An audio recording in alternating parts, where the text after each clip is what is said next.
Pompeii নগরী ইতিহাসের পাতায় যেটি পাপের নগর নামে স্বর্ণাক্ষরে খচিত রয়েছে। পৃথিবীর প্রাচীনতম অভিজাত জনপদগুলোর একটি ছিল এই পম্পেই নগরী। তৎকালীন রাজা ওয়াসকান খ্রিস্টপূর্ব ৬ থেকে ৭ শতাব্দীর দিকে এই শহরের গোড়াপত্তন করেন। সে সময় প্রাকৃতিক সম্পদ ও সৌন্দর্যের এক অপার লীলাভূমি ছিল এই নগরটি। এটি ছিল ২০০০ বছরের পুরনো একটি অভিজাত শহর। খ্রিস্টপূর্ব ৮০ শতাব্দীর দিকে ইউরোপে যুদ্ধ বিগ্রহ লেগেই থাকত। সে সময় সংগঠিত যুদ্ধের মাধ্যমে খ্রিস্টপূর্ব ৮০ শতাব্দীর দিকে এই শহরটিতে রোমরা তাদের অধিকার প্রতিষ্ঠা করে এবং রোম সাম্রাজ্য গড়ে তোলে। তখন থেকেই রোমানরা সেখানে বসবাস শুরু করে। ধীরে ধীরে রোম সাম্রাজ্য সমকালীন বিশ্বের অন্যতম বিত্ত বৈভব আর অভিজাত নগরী হয়ে ওঠে। রোমান আর গ্রিক বণিকদের ব্যবসা বাণিজ্যের মূল কেন্দ্রে পরিণত হয় এই শহর।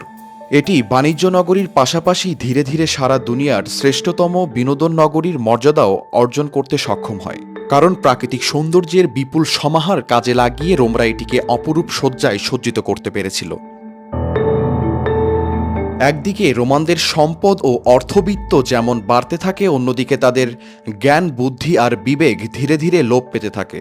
তাই তারা স্রষ্টাকে ভুলে গিয়ে ধ্বংসপ্রাপ্ত জাতির কাতারে নিজেদের নাম লিখালেন এবং ব্যভিচার, সমকামিতা, পতিতাবৃত্তি এবং মানব হত্যার মতো জঘন্য কাজে নিজেদেরকে ধীরে ধীরে লিপ্ত করতে থাকে।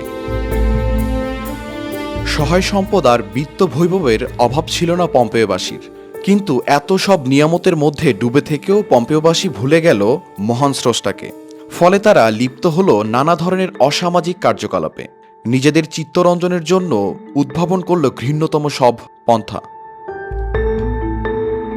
নিছক বিনোদনের জন্য জনসমাগম করে বিপুল জনতার সামনে তারা মানুষ ও পশুতে, কখনো বা মানুষ মানুষে যুদ্ধ বাঁধিয়ে দিত। এই মানুষ ও পশু বা মানুষ মানুষে একে অপরকে সর্বশক্তি প্রয়োগ করে আঘাত করে যতক্ষণ না পর্যন্ত রক্তাক্ত করে কোনো একজনকে চিরতরে দুনিয়া থেকে বিদায় না করত, ততক্ষণ পর্যন্ত চলত এই বর্বরচিত অমানবিক পৈশাচিক খেলা। আর এই মরণ খেলা উপভোগ করত সে সময়ের রোমান অভিজাত শ্রেণীর দর্শকরা। যৌনতায় ছিল এরা অন্ধ। শুধু যৌনকর্মের জন্য প্রতিটি বাড়িতে নির্মিত হতো আলাদা স্থাপনা। বাড়িঘরের দেয়ালে দেয়ালে অঙ্কিত হতো নগ্ন পর্ণচিত্র। নিজেরা তো যৌনতায় ডুবে থাকতই, সেই সঙ্গে নিজেদের ছেলে মেয়েদের দিয়েও বণিক ও পর্যটকদের যৌন বিনোদনের ব্যবস্থা করতেও এরা পিছপা হতো না। ৭৪ খ্রিস্টাব্দের এক ভরদুপুর আত্মহারা ক্ষোধাবিমুখ পম্পেই অধিবাসীরা আনন্দ উল্লাসে নিজেদের মত্ত রেখেছিল। এমনই সময় নেমে এলো গজব। শহরের পাশে অবস্থিত ভিসুভিয়াস পর্বতের আগ্নেয়গিরিতে শুরু হয় বিরাট ধরনের অগ্ন্যুৎপাত, যাতেই পম্পেই সহ শহরের ২ লাখ অধিবাসী দিন দুপুরে ৭৫ ফুট অগ্নেয়গিরির লাভা ও ছাইভস্যের নিচে বিলীন হয়ে যায়। তাৎক্ষণিক জীবন্ত কবর রচিত হয় শহরের সব মানুষ, প্রাণী ও উদ্ভিদ সম্ভারের। কালের বিবর্তনে কয়েক হাজার বছরের পুরনো সেই পর্যটন কেন্দ্র আবারও পর্যটন কেন্দ্রে পরিণত হয়েছে। কিন্তু চির উন্নত সেই পম্পেই নগরী ইতিহাসের অভিশপ্ত নগরী হয়ে মানুষের শিক্ষা গ্রহণের পাঠশালা হয়ে থাকবে। বর্তমানে ইতালি সরকার বাণিজ্যিক উদ্দেশ্যে এই নগরীকে ঐতিহাসিক জাদুঘরে রূপ দিয়েছে।